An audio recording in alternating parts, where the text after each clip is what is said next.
Hello YouTubers, Hammy Technoid here, and today's video is going to be just a simple discussion, explanation about some of the questions I've been getting about expanders. Okay, one of the questions I got was, Hammy Tech, how do you hook up an expander into a system? Okay, and I'm going to try to address that today, but first off, let's answer the question, what is an expander? Okay, you probably are wondering, since I seem to have a fascination with expanders. There are many in my systems. I have many different kinds, and I'm going to show you a little slideshow of some of the kinds I have. And different manufacturers have made them throughout the years. Pioneer made one, an RG1 and an RG2, and I have an RG2. Then they came out with one called the EX9000, which was a more advanced triple band expander. And of course there's DBX. DBX is one of the prominent proponents of expanders in the industry. They've been on top of their game ever since the beginning of expanders.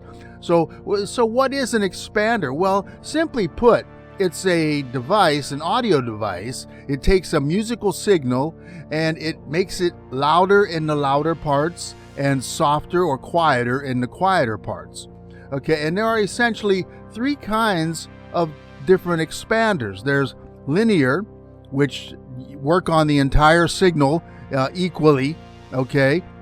Then there's downward, which take a threshold point and expand downward into the music and making it more dynamic, and also a benefit of that is noise reduction. And then there's upward expanders like the Pioneer model RG1 and RG2, which are based on a different model made by a company called RG.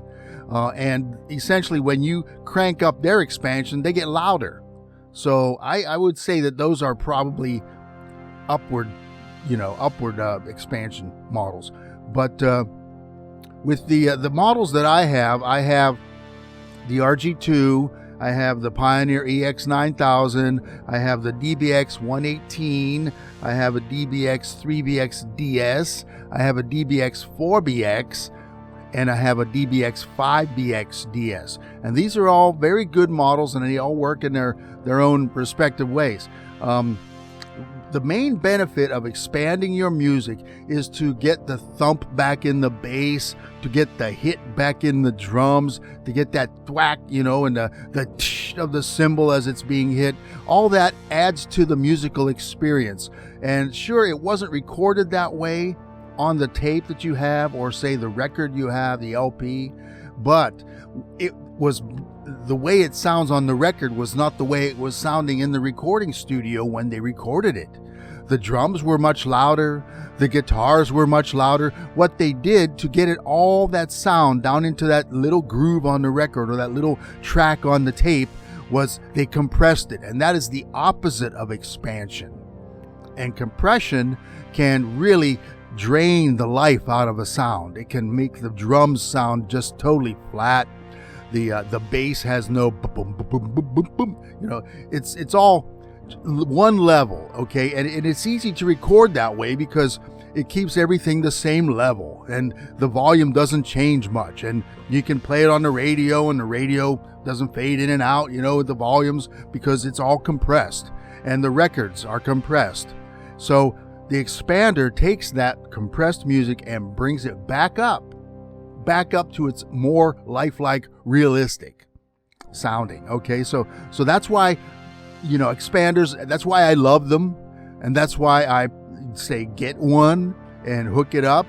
And the other question I had about expanders was, Hammy Tech, how do I hook up the expander? Where does it go in my system? Okay, so what I'm referring to when I say a system is I'm mainly talking about home stereos. I'm not talking about recording studio systems, because those are a completely different creature. They work in a different realm. Okay, they are like notches above the home stereo because they are creating the music that the home stereo plays. Okay, so they live in a different realm. They're in a stratosphere above a home stereo. Okay, so anyway, what you do when you get your expander and you've got your receiver, your preamp, whatever, your tuner and all the things. And I'm showing you a picture here of the back of a typical stereo setup. What you do is you find your tape monitor outputs and inputs. And the first thing in the line that you install is the expander.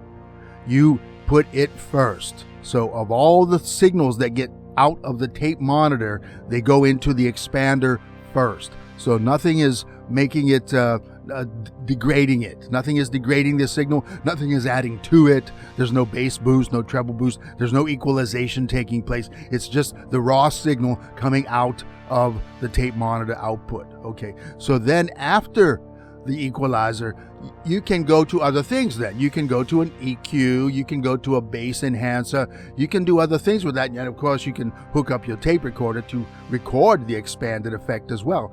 But you mainly want to have the expander first in line, the first thing in line, and then everything else is downline. Okay, and then once everything is all hooked up that way, you plug it back into the tape monitor input. So then when you press the tape monitor button on the front of your preamp, that's when you kick in your expander. And that's when you hear the difference. So you go tape monitor in, expander, yay! Tape monitor out, no expander, ooh. Okay, so this has been my quick and down and dirty explanation of not equalizers, expanders. Yes, I had way too much coffee today. So anyway, I thank you for listening. Thank you for viewing my pictures I've taken, and hope to see you next time. And subscribe if you want to. Okay, so long for now.